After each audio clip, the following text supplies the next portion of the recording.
নমস্কাৰ অকনিহাত মই তোমালোকৰ চিন্ময়ী বাইদেউ আজি আকৌ তোমালোকলৈ লৈ আহিছো তোমালোকৰ আমাৰ চৌপাশৰ পৰিৱেশ ইয়াৰে আজি আমি দ্বিতীয়টি অধ্যায়ৰ ষষ্ঠটি পাঠ আমাৰ চৌপাশৰ প্ৰাণীবোৰৰ প্ৰথমটি অংশ আলোচনা কৰিম এতিয়া এই প্ৰথম অংশটিত কিনো আছে চাওচোন আহা চোৱাচোন মোৰ পিছফালে এখন ডাঙৰ ছবি দিয়া আছে এই ছবিখনত আমি কি দেখা পাইছো চাওচোন ইয়াত আমি কি দেখা পাইছো বাৰু অকনিহত বিদ্যালয়ৰ পৰা ঘৰলৈ গৈ আছে দেখা পাইছানে এখন বিদ্যালয় আৰু বিদ্যালয়ৰ পৰা ঘৰলৈ এনেকৈ গৈ আছে আৰু চোৱাচোন এই গছৰ তলত কোন বহি আছে এজন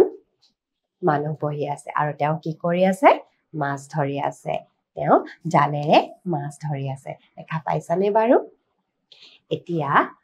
এই ছবিখনৰ বিষয়ে আৰু কিনো কৈছে চাওচোন আহা ইয়াত কৈছে এদিনাখন শিখামণি বিদ্যালয়ৰ পৰা ঘৰলৈ আহি আছিল এনেতে তাই দেখিলে যে আলিবাটৰ কাষৰ পুখুৰী এটাত এজন মাছমৰীয়াই জালেৰে মাছ মাৰি আছে মাছমৰীয়াজনে জালৰ পৰা মাছবোৰ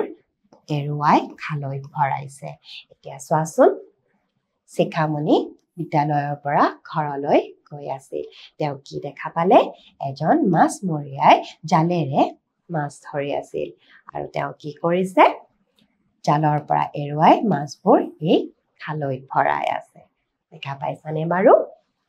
এতিয়া ইয়াৰ পিছত কি কৈছে চাওঁ আহা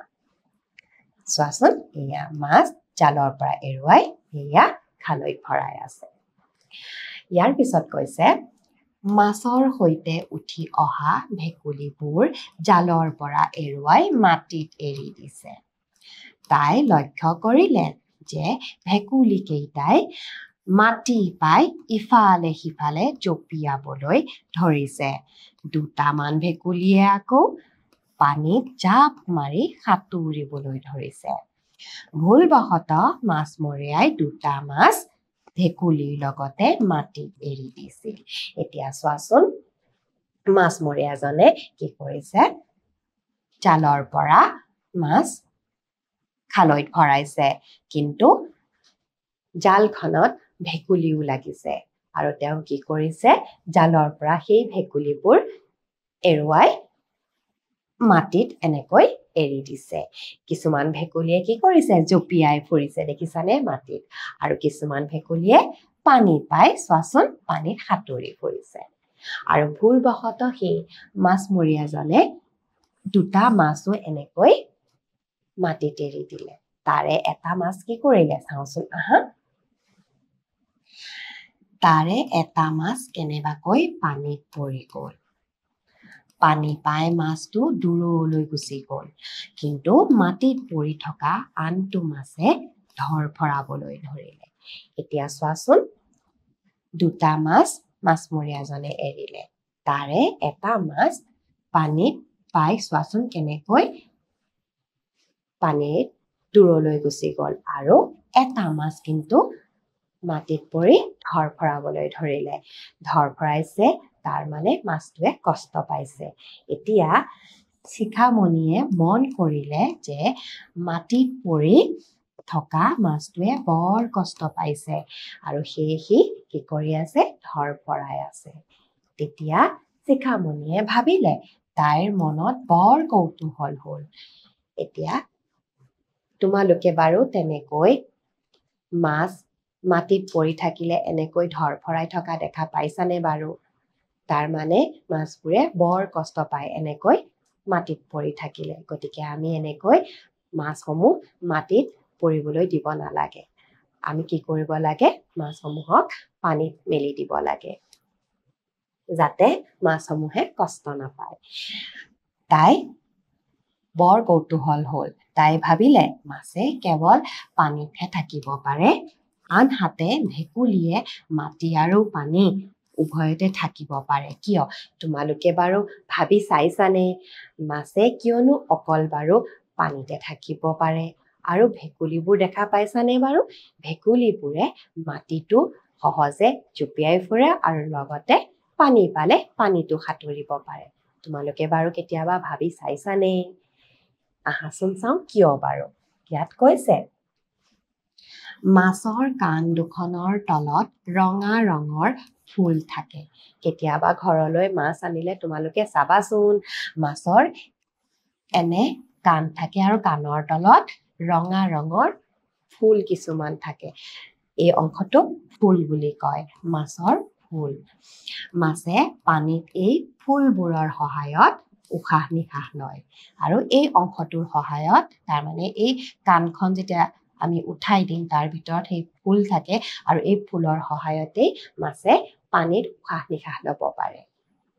আমি যেনেকৈ নাকেৰে উশাহ নিশাহ লওঁ ঠিক তেনেকৈ মাছে এই ফুলৰ সহায়ত পানীৰ ভিতৰত উশাহ নিশাহ লয়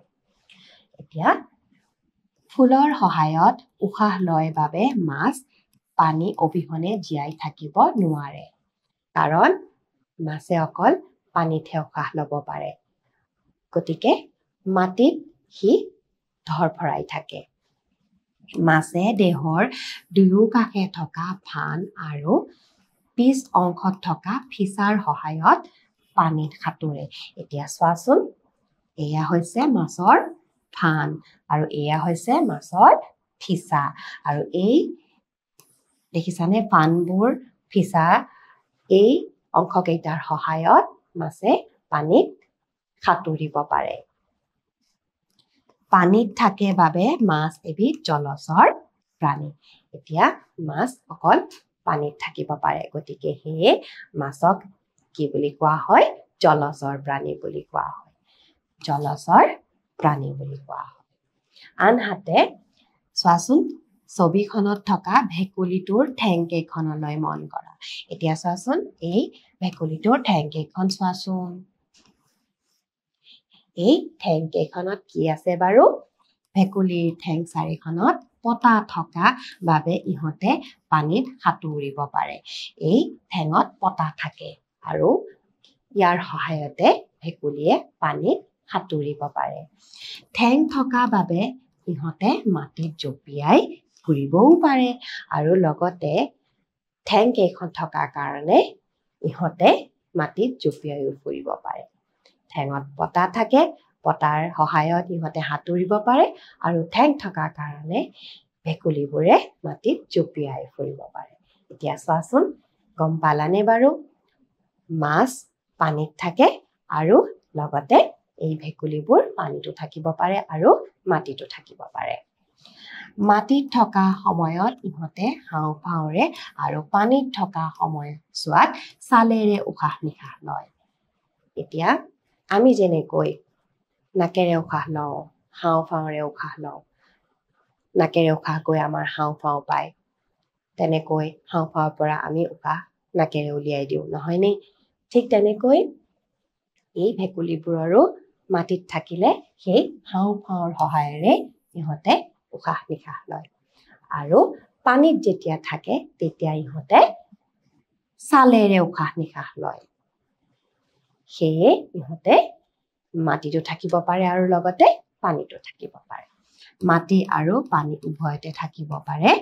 বাবে ভেকুলী এবিধ উভচৰ প্ৰাণী সেয়ে ভেকুলীক উভচৰ প্ৰাণী বুলি কোৱা হয় এতিয়া তোমালোকে গম পালা মাছে কিহেৰে উশাহ লয় ফুলেৰে আৰু ভেকুলীয়ে কিহেৰে উশাহ লয় হাওঁফাওঁ আৰু ছালেৰে মাটিত থাকিলে হাওঁফাওঁৰে আৰু পানীত থাকিলে ইহঁতে ছালেৰে উশাহ লয় গতিকে আহাচোন আমি কিছুমান প্ৰশ্নৰ উত্তৰ কৰোঁ ইয়াত সুধিছে মাছ ক'ত থাকে পানীত থাকে নে মাটিত থাকে মাছ ক'ত থাকে হয় পানীত থাকে ইয়াৰ পিছত আকৌ সুধিছে মাটি আৰু পানী উভয়তে বাস কৰা প্ৰাণীক কি বোলা হয় জলচৰ নে উভচৰ মাটি আৰু পানী উভয়তে বাস কৰা প্ৰাণীবোৰক কোৱা হয় উভচৰ প্ৰাণী বুলি গতিকে মৰমৰ অকণিহঁত আজি আমি জলচৰ প্ৰাণী আৰু উভচৰ প্ৰাণীবোৰৰ বিষয়ে শিকিলো গতিকে আজিৰ এই অংশটি মই ইমানতে অন্ত পেলাইছো পৰৱৰ্তী অংশলৈ পুনৰ তোমালোকৰ লগত উপস্থিত হ'ম আজিৰ কাৰণে আহিছো নমস্কাৰ